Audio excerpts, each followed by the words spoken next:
Thank you, ladies and gentlemen, for tuning into Supercars Today TV. And I am your host, Kevin Schwarzy. Format's a little different nowadays. I don't sit on camera anymore because there's no point in that. But just in case you want to know what I'm looking like, that's a picture from 1994. I tell people I was half the man then that I am today. But please like and share our channel on YouTube here. Hit the bell so you get notifications. Subscribe if you would, please, so you can see interviews with the gentleman that's coming up next. What a nice autograph you got there, Dick.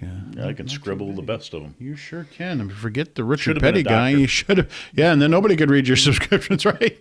Prescription subscriptions. Dick Doheny, thank you so much for being here. Really appreciate it. That's that pretty car we're talking about here. And we're here at Andy Hillenburg's Fast Track Driving School. And I appreciate you being on the show. No, thanks for having me. So the first thing we're going to do is we're going to talk about your background here. And you are a New Yorker, if you wouldn't mind talking about that. Upstate New York. Upstate. There's a difference. There is. Sorry. Closer to Canada than I am to New York City. Grew up in Ballston Spa, probably 5 miles away from Albany-Saratoga Speedway. That was Friday night's hunt. Go over and watch the pavement modifieds. If anybody grows up around there, it's pavement modifieds. Yeah. Except they changed it to dirt in the late 70s. Well, right. And then back to pavement. And now back to dirt again. Make up our minds. Yes. Well, it's big time dirt up that way now. So, that's what everybody likes to run. And you probably saw all the guys in their heyday, Bentley Warren and Bright Bill and Jimmy Horton. Bentley Warren, more towards Oswego, super modifieds, type like that.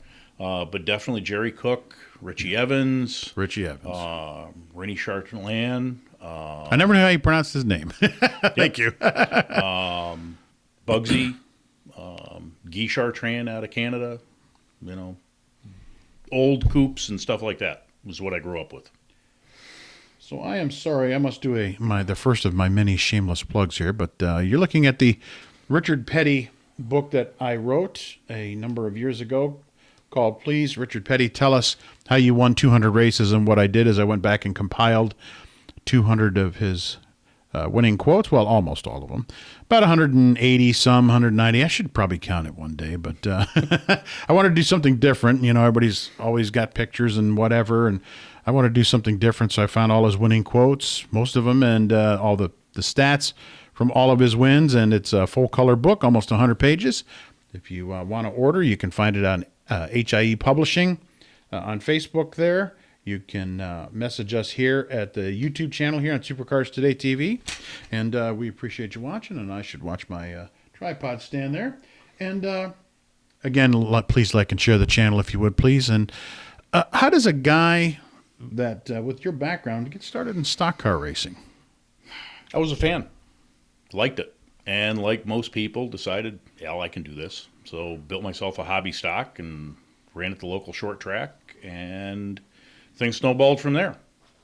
Got to run a small block modified a couple times, and then life happened. Doesn't it always? Yeah. Ruined many a racing career. Got married, 3 kids, built a house. He's just kidding. Okay, Miss Doheny. Bank doesn't want to know you can't pay the mortgage because you're fixing a race car. So that kind of got put on the back burner. And then after a while, it was like, need to scratch the itch. And came down and did one of Andy's 3-day schools. And I've been here ever since. And we're going to do another. As soon as my computer cooperates with me, we're going to do another shameless plug here. Let's see here. I might have to back out of that and try it like that. There we go.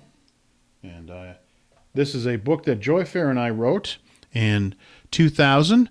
He is a local Detroit, Michigan late model star, but started racing on the beach in Daytona in the 50s, ran Soldier Field, Sandusky, and those super mods. Bear Field, raced against guys like Seneca and Mike Eddy and the Howes and Joe Ruttman. And Joy does all the telling in the book.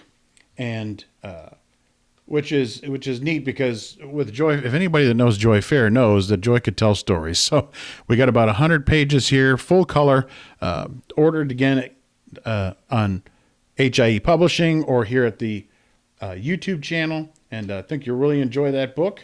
And we're not going to do a book on Dick because we're going to interview Dick here, and we think that's a little bit better because we get the live perspective. It'd be a thin book. Yeah.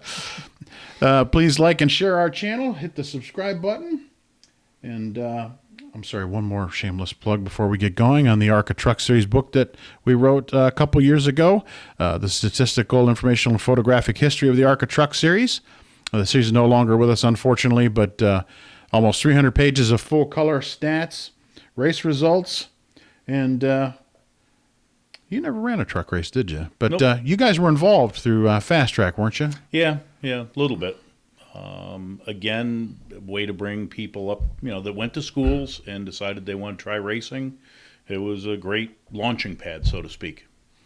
And that leads us to the next topic is Fast Track and Rockingham. And how did you get hooked up with Andy after the school did? I mean, not a lot of guys go, I'm going to stick around. I'm going to help you out, Andy. I'm going to do whatever. I'm a hands-on guy. I can't stand around and just watch what's happening. I like to be involved. And I've always had a flair for mechanical stuff. Figured out a long time ago that I'm actually a much better mechanic than I am a driver. I'm better at building them than driving them.